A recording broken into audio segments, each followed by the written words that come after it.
ഭാരതത്തിലെ പഞ്ചായത്തി രാജ് സംവിധാനങ്ങൾ ലോകത്തിന് തന്നെ മാതൃകയെന്ന് യുഎന്നിലെ ഭാരതത്തിലെ സ്ഥിരം പ്രതിനിധി രുചിര കമ്പോജ്. നേരിട്ടുള്ള ജനാധിപത്യത്തിന്റെ പ്രകടമായ ഉദാഹരണമാണ് ഇതെന്നും അവർ പറഞ്ഞു. രാജ്യം അഭിമാനിക്കുന്ന നേട്ടങ്ങളിലൊന്നാണ് ത്രിതല പഞ്ചായത്ത് എന്നും രുചിര വ്യക്തമാക്കി. ലോകത്തെ മറ്റുള്ള തദ്ദേശ സ്വയംഭരണ സ്ഥാപനങ്ങളിൽ നിന്നും വ്യത്യസ്തമാണ് ഭാരതത്തിലെ പഞ്ചായത്തി രാജ് സംവിധാനം. പ്രായപൂർത്തിയായ ഓരോ പ്രദേശവാസിക്കും കൃത്യമായ ഇടപെടൽ സാധ്യമാക്കുന്നതാണ് ത്രിതല പഞ്ചായത്തുകൾ.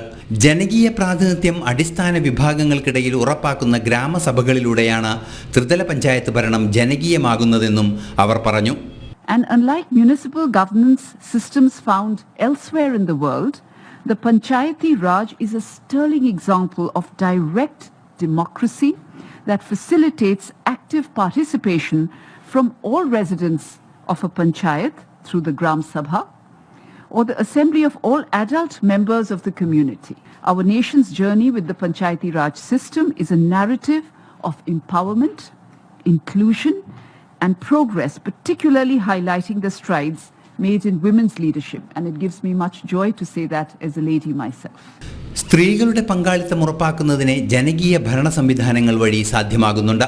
ജനകീയ ക്ഷേമ പ്രവർത്തനങ്ങൾ നാടിൻ്റെ മുക്കിലും മൂലയിലും എത്തുന്നത് ഇത്തരം ജനാധിപത്യ സ്വഭാവം കൊണ്ട് മാത്രമെന്നും രുചിര കാമ്പോജ് യുഎന്നിലെ ഒരു പരിപാടിക്കിടെ പറഞ്ഞു. ഇന്റർനാഷണൽ ഡെസ്ക്, ജനം.